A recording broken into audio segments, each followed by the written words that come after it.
요한복음 21장 1절부터 17절까지입니다. 제가 1절 읽도록 하겠습니다. 그 후에 예수께서 디베랴 호수에서 또 제자들에게 자기를 나타내셨으니 나타내신 일은 이러하니라. 시몬 베드로와 디두모로 하는 도마와 갈릴리 가나 사람 나다나엘과 세베대의 아들들과 또 다른 제자 둘이 함께 있더니 시몬 베드로가 나는 물고기 잡으러 가노라 하니 그들이 우리도 함께 가겠다 하고 나가서 배에 올랐으나 그날 밤에 아무것도 잡지 못하였더니 날이 새어갈 때에 예수께서 바닷가에 서셨으나 제자들이 예수이신 줄 알지 못하는지라. 예수께서 이르시되 얘들아 너희에게 고기가 있느냐 대답하되 없나이다. 이르시되 그물을 배 오른편에 던지라 그리하면 잡으리라 하시니 이에 던졌더니 물고기가 많아 그물을 들 수 없더라. 예수께서 사랑하시는 그 제자가 베드로에게 이르되 주님이시라 하니 시몬 베드로가 벗고 있다가 주님이라 하는 말을 듣고 겉옷을 두른 후에 바다로 뛰어내리더라. 다른 제자들이 육지에서 거리가 불과 한 50칸쯤 되므로 작은 배를 타고 물고기 든 그물을 끌고 와서 육지에 올라 보니 숯불이 있는데 그 위에 생선이 놓였고 떡도 있더라. 예수께서 이르시되 지금 잡은 생선을 좀 가져오라 하시니 시몬 베드로가 올라가서 그물을 육지에 끌어올리니 가득히 찬 큰 물고기가 153마리라. 이같이 많으나 그물이 찢어지지 아니하였더라. 예수께서 이르시되 와서 조반을 먹으라 하시니 제자들이 주님이신 줄 아는 고로 당신이 누구냐 감히 묻는 자가 없더라. 예수께서 가셔서 떡을 가져다가 그들에게 주시고 생선도 그와 같이 하시니라. 이것은 예수께서 죽은 자 가운데서 살아나신 후에 세 번째로 제자들에게 나타나신 것이라. 그들이 조반 먹은 후에 예수께서 시몬 베드로에게 이르시되 요한의 아들 시몬아 내가 이 사람들보다 나를 더 사랑하느냐 하시니 이르되 주님 그러하나이다. 내가 주님을 사랑하는 줄 주님께서 아시나이다. 이르시되 내 어린 양을 먹이라 하시고 또 두 번째 이르시되 요한의 아들 시몬아 내가 나를 사랑하느냐 하시니 이르되 주님 그러하나이다. 내가 주님을 사랑하는 줄 주님께서 아시나이다. 이르시되 내 양을 치라 하시고 우리 함께 읽습니다. 세 번째 이르시되 요한의 아들 시몬아 내가 나를 사랑하느냐 하시니 주께서 세 번째 내가 나를 사랑하느냐 하심으로 베드로가 근심하여 이르되 주님 모든 것을 아시오매 내가 주님을 사랑하는 줄을 주님께서 아시나이다. 예수께서 이르시되 내 양을 먹이라. 아멘. 긴 본문인데 너무 잘 읽으셨습니다. 자, 우리가 말씀을 조금 집중하기 위해서 제가 간단한 문제 하나 내고 풀고 시작하도록 하겠습니다. 숫자를 계산하는 건데요. 숫자만 나오면 머리 아프신 분들도 있겠지만 어렵지 않으니까요. 한번 집중해서 한번 풀어보시기 바랍니다. 자, 지하철 한 대가 출발을 했습니다. 열차 안에는 손님이 한 명도 없었습니다. 첫 번째 역에서 5명이 탔습니다. 다음 역에서 한 명이 타고 2명이 내렸습니다. 그렇게 지나가다 또 다음 역에서 2명이 내리고 3명이 탔습니다. 그리고 다음 역에서 3명이 타고 1명이 내렸습니다. 그리고 그 다음 역에서 2명이 타고 5명이 내렸습니다. 그리고 마지막으로 다음 역에서는요 아무도 안 타고 4명이 탔습니다. 포기하신 분 없으시죠? 자, 다 계산이 되셨어요? 자, 지금까지 거쳐온 역의 숫자는 몇 개일까요? 몇 개일까요? 다 잊어버리셨어요?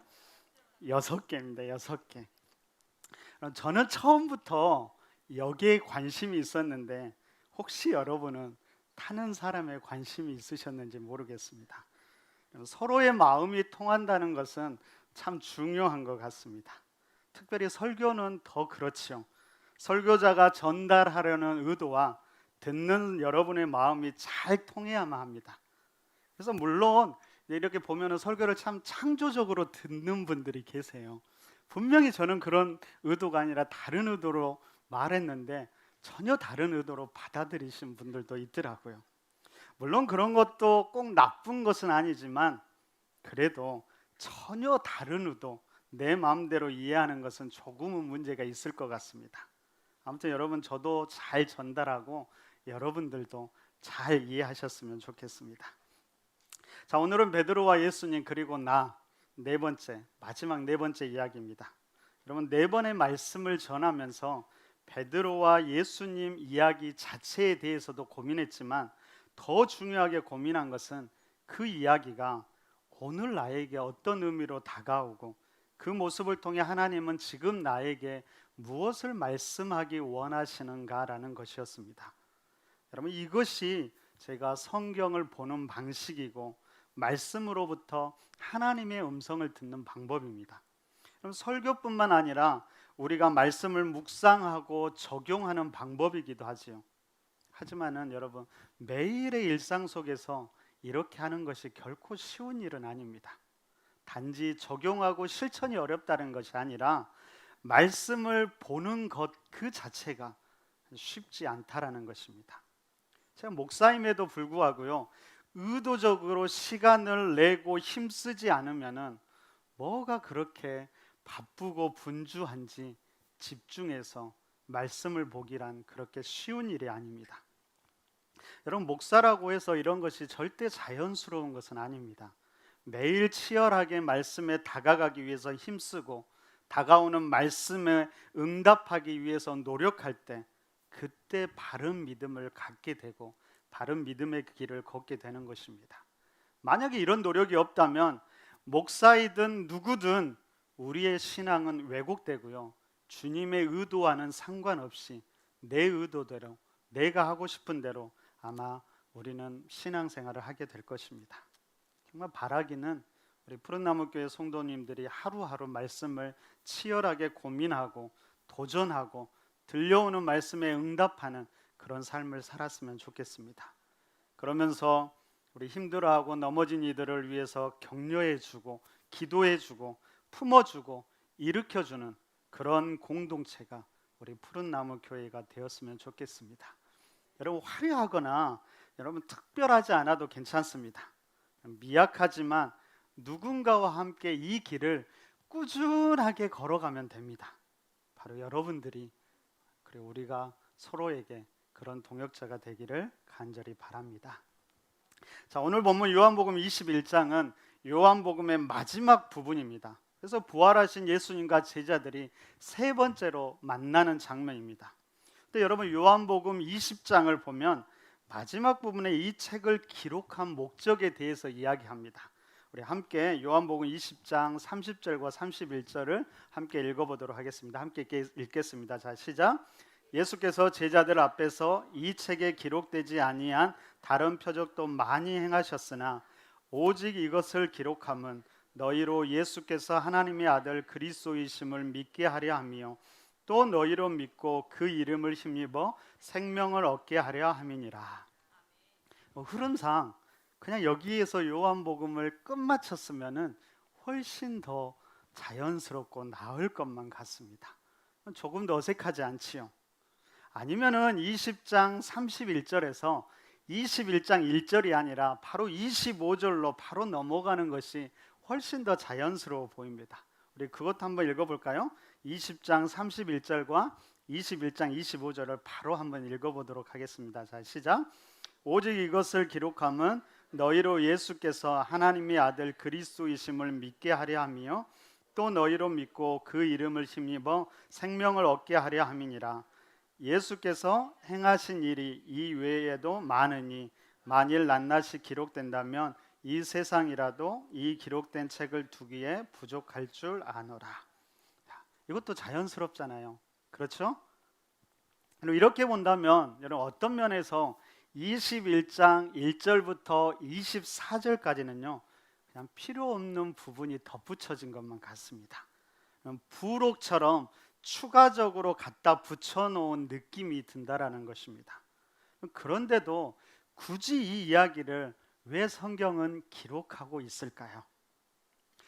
요한복음 전체를 여러분 천천히 자세히 읽어보면 이 부록 같은 부분이 결코 필요 없는 부분이 아니라 오히려 한 생명을 위한, 한 사람을 위해서 특별하게 따로 마련해 놓은 장과 같다는 것을 알게 됩니다.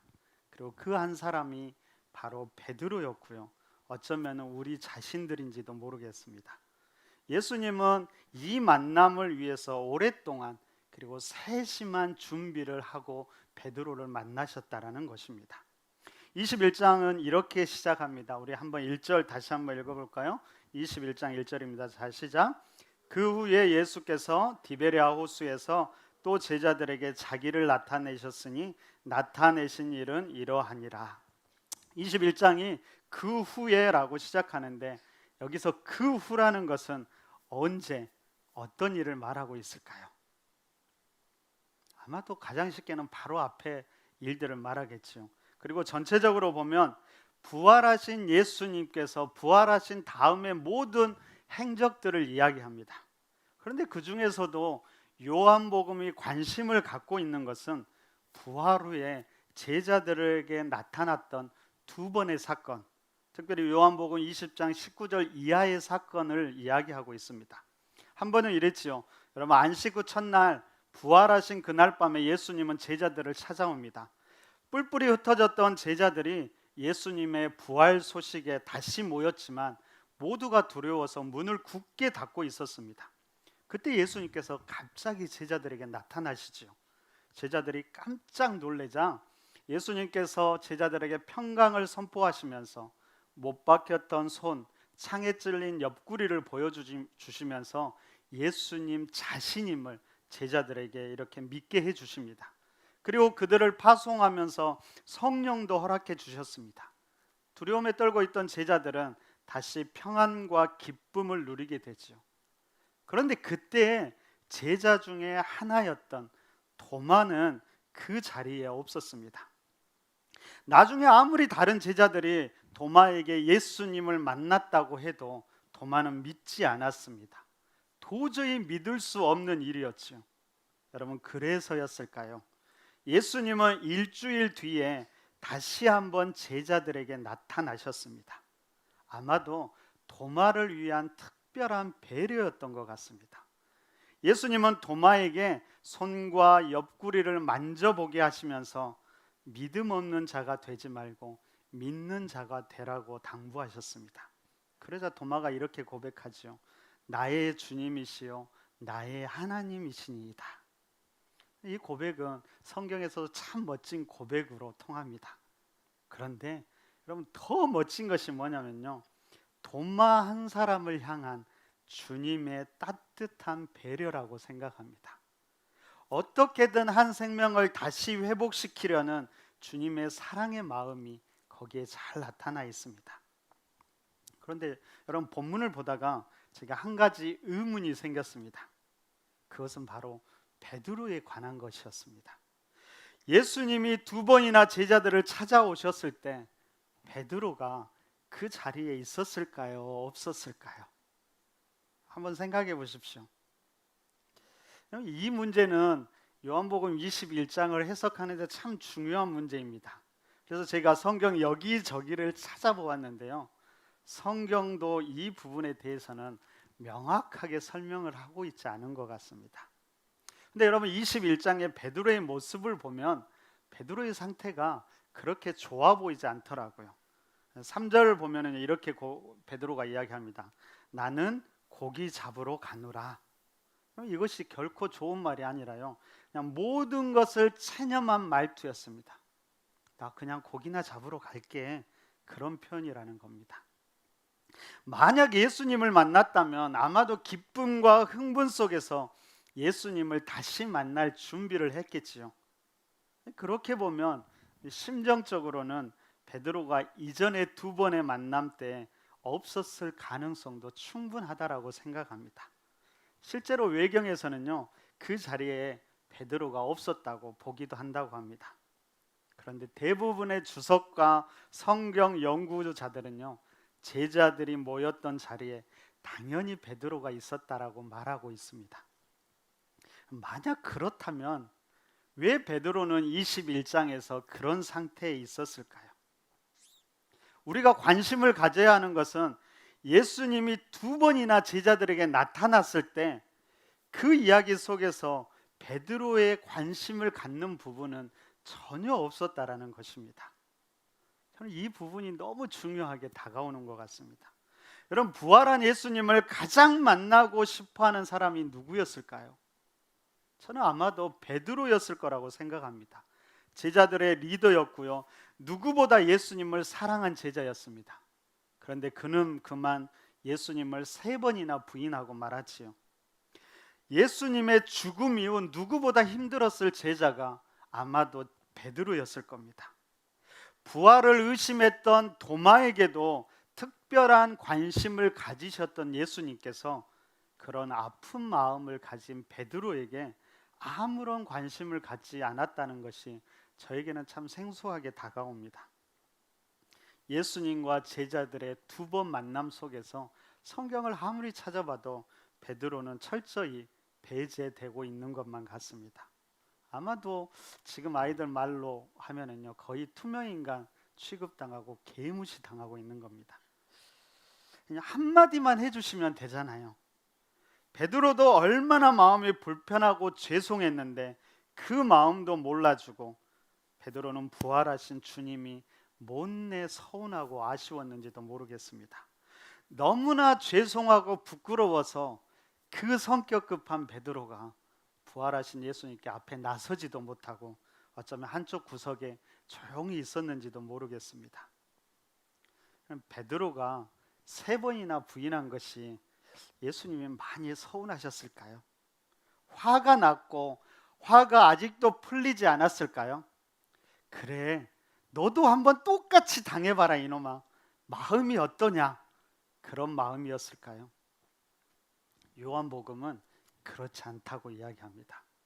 어쩌면 예수님은 그런 베드로의 마음을 너무나 잘 아셨기에 오히려 특별한 만남을 준비하고 계셨습니다.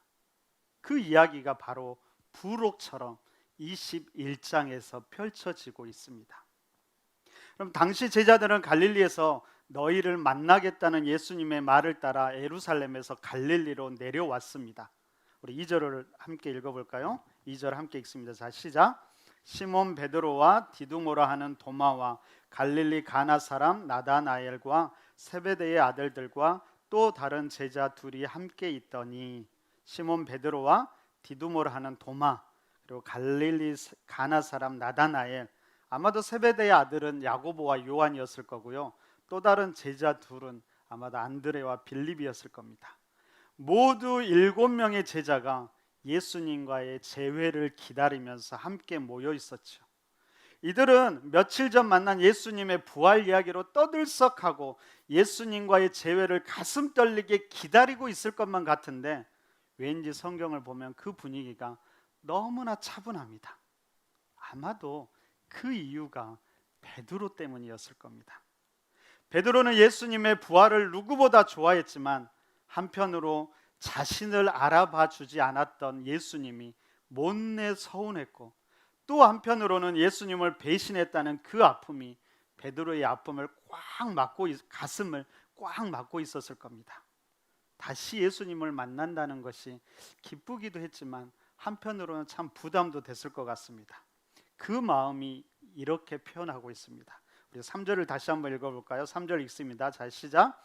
시몬 베드로가 나는 물고기 잡으러 가노라 하니 그들이 우리도 함께 가겠다 하고 나가서 배에 올랐으나 그날 밤에 아무것도 잡지 못하였더니, 나는 물고기를 잡으러 가노라 말씀드렸듯이 모든 것을 체념한 듯 투정한 듯 물고기나 잡으면서 의미 없이 이제는 주어진 일상에 충실하겠다라는 말입니다.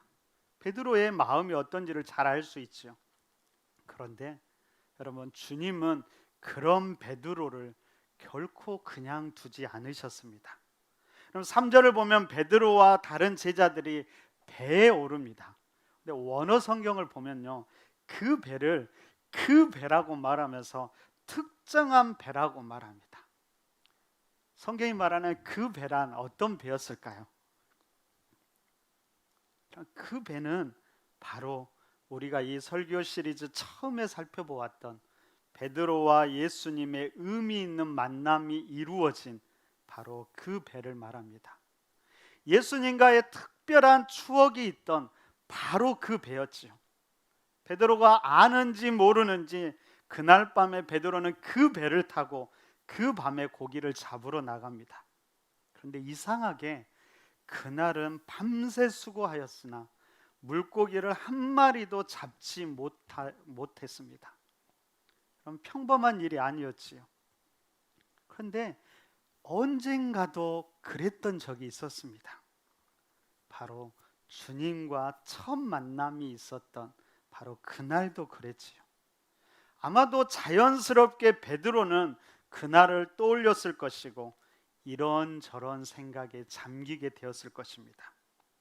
그런데 여러분, 웬일입니까? 날이 새어갈 때 한 사람이 멀리에서 익숙한 목소리로 고기를 잡았느냐고 묻습니다. 그러더니 배 오른편에 그물을 던지라고 말합니다. 많이 들어봤던 이야기죠. 그리고 그 말대로 그곳에 그물을 던졌더니 그물을 들 수 없을 정도로 수많은 고기가 잡힙니다. 베드로의 마음이 어땠을까요? 바로 옆에 있는 요한도 눈치를 챘는지 주님이다 라고 말합니다. 그 소리에 베드로는 자신도 모르게 급히 웃옷을 두르고 물로 뛰어들어 헤엄쳐 주님을 향해 나아갑니다. 아마도 자신의 의지가 아니라 무엇인가 끌리듯 그랬던 것만 같습니다. 그렇게 정신없이 헤엄쳐 육지로 올라왔는데 그 육지에 무엇이 준비되어 있었을까요? 9절을 또 한번 읽어보겠습니다. 9절입니다. 자, 시작. 육지에 올라보니 숯불이 있는데 그 위에 생선이 놓였고 떡도 있더라. 그럼 다른 사람에게는 너무나 평범했을 숯불과 생선과 떡이 있었습니다. 근데 베드로에게는 결코 평범하지 않았지요. 떡과 포도주를 나누던 그날 밤, 예수를 죽기까지 따르겠다라고 다짐했지만 결국 숯불 앞에서 주님을 3번이나 부인하던 그 아픈 기억이 그것을 보자마자 떠올랐을 겁니다. 여러분, 다른 이들은 모르지만 자신과 주님만이 아는 그 기억, 예수님께 너무나 죄송했던 그 아픈 기억이 다시금 베드로를 아프게 합니다. 그럼 이 모든 것이 우연이었을까요? 그런데도 예수님은 한마디 말도 없이 새벽 싸늘한 공기에 식어있던 제자들의 몸을 숯불에 녹이게 하셨고 떡과 생선으로 먹이시면서 줄임배를 채워주셨습니다. 그리고 식사를 다 마쳤을 때 주님은 드디어 베드로에게 이렇게 묻습니다. 베드로야, 그때 왜 나를 모른다고 부인했니? 그 질문이 아니었지요. 예수님은 오히려 이렇게 물으셨습니다. 요한의 아들 시몬아, 내가 이 사람들보다 나를 더 사랑하느냐? 요한의 아들 시몬아, 그럼 게바나 베드로가 아니라요, 요한의 아들 시몬이라고 부르셨던 것은 예수님께서 처음 베드로를 만났을 때 불렀던 그 호칭이었습니다. 그렇게 그 처음처럼 다정하게 예수님은 다시 베드로에게 물으셨습니다. 요한의 아들 시몬아, 내가 나를 사랑하느냐? 그리고 또 물으셨지요. 요한의 아들 시몬아, 내가 나를 사랑하느냐? 베드로는 그때마다 그렇습니다, 주님. 내가 주님을 사랑한 줄 주님께서 아십니다라고 계속 대답하죠. 그럼 많은 신학자들은 이 3번의 질문과 대답에서 다양한 의미를 찾습니다. 예수님이 질문한 사랑이라는 단어가 원어를 보면 다 다르다고 합니다. 그리고 베드로의 대답과 예수님의 그 이후의 말씀도 자세히 보면 조금씩 다른 것을 보게 됩니다. 그 다른 의미를 여러 가지 의미를 찾곤 합니다. 물론 그런 다양한 의미가 있겠지요. 하지만 무엇보다 지금 예수님은 3번의 질문과 대답을 반복하면서 다른 것이 아니라 3번이나 배신한 베드로의 아픈 상처를 만지고 치유하고 있다는 것입니다. 특별히 3번째 베드로가 이렇게 대답합니다. 주님, 모든 것을 아시오매 내가 주님을 사랑하는 줄을 주님께서 아시나이다. 모든 것을 아시는 주님, 그때의 배반도, 그 이후에 가진 아픔도, 그리고 저번에 서운함도, 하지만 여전히 그 마음의 중심도 다 알고 계시는 주님, 그 주님을 사랑합니다라고 고백하고 있습니다. 예전처럼 베드로가 죽기까지 따르겠습니다라고 한 당당한 고백은 아니었지요. 하지만 그 마음의 중심을 담은 진실한 고백, 바로 그 고백할 때 베드로의 마음이 다 녹아져 내렸을 거라고 생각합니다. 그럼 예수님은 결코 이전에 두 번의 만남에서 베드로를 무시한 것이 아니었습니다. 어쩌면 베드로의 깨어진 마음을 치유하고 깨어진 희망과 소망을 회복하기 위해서 더 특별한 만남을 주님은 준비하고 계셨던 것입니다. 그리고 이 모든 상황을 통해서 주님은 이렇게 이야기하십니다. 베드로야, 괜찮아. 내가 너의 마음을 다 알아. 나를 향한 너의 열심, 너의 열정, 그리고 너의 사랑의 마음을 잘 안다. 그리고 너의 실수와 깨어진 아픈 마음과 깨어진 희망도 잘 안다. 내가 그 마음을 만지기 원한다. 내가 치유하기 원한다. 그렇게 예수님은 베드로의 마음과 삶을 터치하셨고 베드로를 새롭게 하기 원하셨습니다. 바로 이 마음이 오늘 본문을 대하는 우리를 향한 또한 주님의 마음이라고 믿습니다. 여러분, 이 회복은 단순히 감정적인 회복만을 말하는 것이 아닙니다. 더 중요한 것은 예수님과 베드로가 처음 만났을 때 그때의 사명, 사람을 낚는 어부가 되어 하나님 나라를 이루어가는 사명, 바로 그 사명을 회복하기 원하셨습니다. 예수님은 베드로의 깨어진 마음을 치유하심으로 무너졌던 사명을 회복시키시고 그 사명을 감당할 힘을 회복시켜 주셨습니다.